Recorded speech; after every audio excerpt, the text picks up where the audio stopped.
Ciao a tutti! Come sa chi di voi ha seguito il mio recente unboxing, ho ricevuto delle fantastiche luci di Philips HUE da installare nel mio giardino e oggi vi faccio vedere come le installo, come funzionano e soprattutto come sono accese.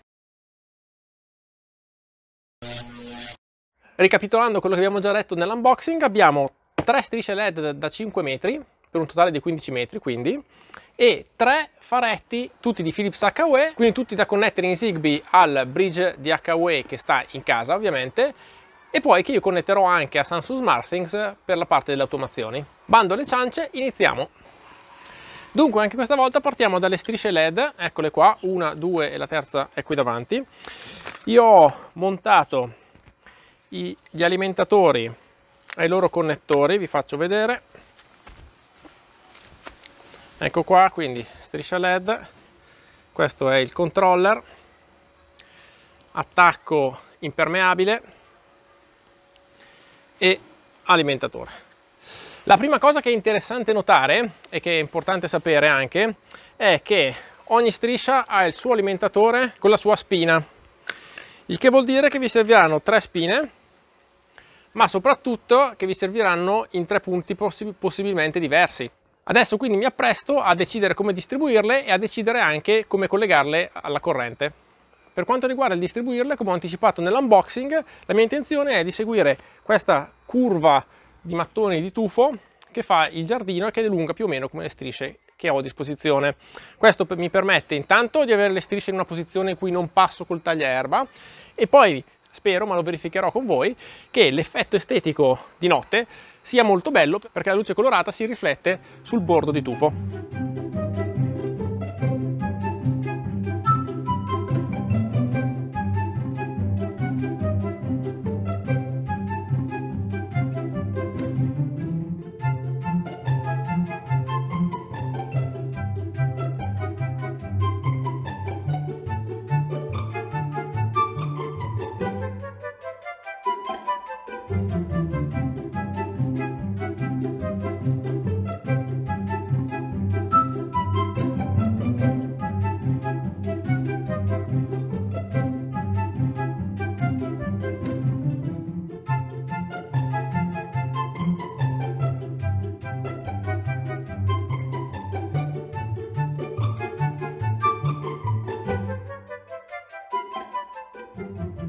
Per quanto riguarda la connessione elettrica, userò per adesso questa scatola impermeabile, che è fatta apposta, con una ciabatta. Ovviamente alla fine, quando avrò deciso come mettere definitivamente le luci, dovrò probabilmente interrare parte dei cablaggi.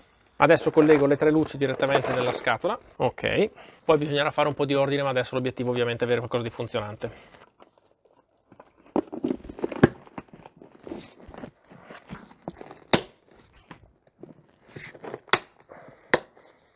Ho lasciato fuori la spina ovviamente non perché sono matto, perché poi la spina andrà dentro nella scatola impermeabile, ma solo perché volevo condividere con voi l'emozione della prima connessione. Siete pronti?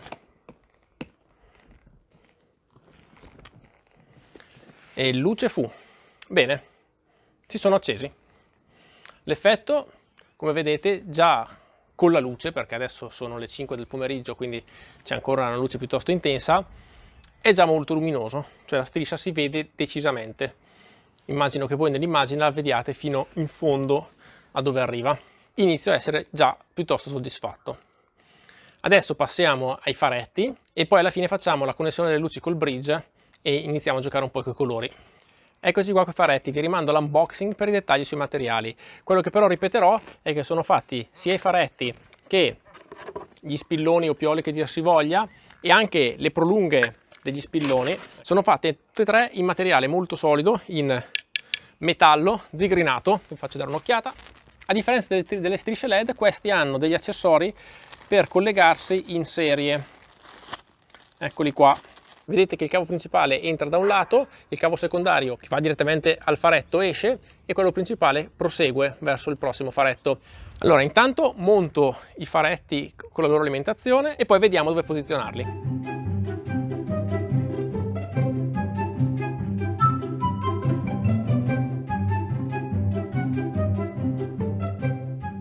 A questo punto, siccome io i faretti li voglio inserire nel terreno e non su una parete, smonto le placchette piatte che sarebbero naturalmente dei supporti a parete e installo gli spilloni. Non resta che fare lo stesso per gli altri due e decidere dove inserirli. Una cosa che vi dico nel frattempo è che il cavo di alimentazione è lunghissimo, i faretti si possono posizionare praticamente a 5 metri di distanza l'uno dall'altro, quindi questo vi dà una grande versatilità in un giardino anche ampio. Bene, vi faccio vedere dove ho messo le varie cose. Faretto numero 1, in questa posizione spero che illumini il tronco della pianta dandogli un bel effetto e naturalmente quando la pianta avrà prima i fiori poi le foglie, la luce riverbererà sul fogliame e creerà un effetto ottico che secondo me sarà molto carino. Faretto numero 2, eccolo qua, simile, qua c'è il tronco più grosso, quindi spero che la luce si rifletta molto sul tronco dandogli uno slancio. L'ho messo molto vicino al tronco in modo che la luce parta di taglio, che evidenzierà anche l'irregolarità del materiale del legno. Spero che anche qui, sia per il tronco sia per quando ci sarà il fogliame, ma già adesso un pochino con i fiori, a seconda di quanto sono potenti i faretti, dovrebbe esserci già un bel effetto di riempimento luminoso. Ultimo faretto. Qui in fondo, su questo ho montato anche il distanziale per tenerlo un po' più alto, cerco di illuminare di taglio la siepe in quest'ultimo tratto e poi l'angolo della siepe, che quindi avrà una sfumatura luminosa. Questo è un po' un azzardo, non so come venga, non l'ho mai visto fare, devo ancora capirlo, ma naturalmente tutto questo è assolutamente una prova. Vado a collegare la corrente così abbiamo una prima idea di com'è, ma naturalmente finché non farà buio sarà poco significativa. Eccoci alla configurazione, la parte forse più divertente. No, non è vero, anche il montaggio è stato molto divertente. App di HUE, andiamo in impostazioni, andiamo in configurazione luci e aggiungi luce, dovrebbero comparirne parecchie. Rullo di tamburi. Ecco che compaiono. E 1, e 2, e 3, e 4, e 5... e 6, ci sono tutte. A questo punto ho tutte le lampadine qui. Alexa le sta riconoscendo molto rapidamente e in modo anche un po' invadente forse, ma si può evitare se non lo volete. Se no è semplicemente molto comodo perché in questo momento Alexa può già comandare queste luci e sono letteralmente passati 15 secondi dal momento in cui HUE le ha riconosciute. A questo punto andiamo a giocarci un pochino. Intanto dobbiamo aggiungerle alla stanza, tra virgolette, giardino. Quindi stanze e zone, giardino, seleziono tutte le luci che nel frattempo lampeggiano per far capire che sono state riconosciute e ci siamo. A questo punto, andando sulla casa nella stanza giardino, eccole qua, ci sono le mie 6 luci accese. Vediamo di giocarci un pochino per capire anche la resa cromatica. Io ho le luci accese e gli cambio colore, eccole lì. Vedete che hanno immediatamente cambiato colore. Proviamo il blu e c'è un bel blu intenso su tutte. Notavo che i colori sono molto uniformi nella loro cromaticità, il che può essere dato per scontato, ma non lo è quando si utilizzano tipi di fonti luminose diverse. Ed è fondamentale perché già è complicato utilizzare il colore nell'illuminazione e non avere un effetto pagliacciata, ma se questi colori sono sfalsati tra loro, un rosso diverso da un altro rosso, un blu diverso da un altro blu, la cosa diventa veramente difficile. Abbiamo constatato che le luci funzionano, rispondono perfettamente, velocemente, sono già comandabili da Alexa, i colori sono ottimi, la luminosità mi sembra ottima, chiaramente finché non c'è buio è difficile valutarlo. A questo punto vi rimando a stasera per vedere come sono nella loro collocazione temporale ideale.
Non è facilissimo far vedere come rendono delle luci di notte, ma spero di avervi dato un'idea ragionevole. Comunque quello che vi posso dire è che io sono davvero soddisfatto. Le luci sono molto belle, molto luminose e quindi sono molto buone sia per l'effetto decorativo, soprattutto se tenute con una luminosità non eccessiva, che per quello luminoso, quindi per illuminare l'area in cui sono disposte. Io le ho già inserite in diverse automazioni, in particolare la sera si accendono con una luminosità bassa in modo da decorare il giardino e quando qualcuno esce in giardino, intercettato da uno dei sensori di movimento, le luci aumentano di luminosità illuminandogli l'area in cui si sposta. Io ho già in giardino delle luci molto potenti per questo scopo, già attivate in SmartThings dai sensori di movimento, ma ho scoperto che in questi giorni sto preferendo quelle di Philips perché danno comunque una bella luminosità e l'effetto estetico è molto più gradevole. In questo modo ho una configurazione molto versatile. Uso le luci principali solo per casi particolari in cui mi serve molta luminosità, ad esempio devo fare un lavoro al buio in giardino. Per tutte le altre situazioni che vanno dal banale transito ad esempio un aperitivo, visto che il giardino, a parte l'interno ovviamente, è l'unico posto dove dobbiamo farlo per le limitazioni dovute a Covid, si possono utilizzare invece le luci di Philips, che creano un'atmosfera molto più gradevole, sono molto più modulari a livello di intensità di colore e in generale sono delle luci che grazie alla versatilità permettono di creare delle scene luminose molto più piacevoli che ingenerano un senso più di benessere. Bene, mi piacerebbe sapere cosa ne pensate anche voi, scrivetemelo nei commenti. Come al solito iscrivetevi al canale se vi è piaciuto il video per vedere i prossimi. Ci vediamo al prossimo video e come sempre rimanete nella vostra smart home e già che ci siete miglioratela.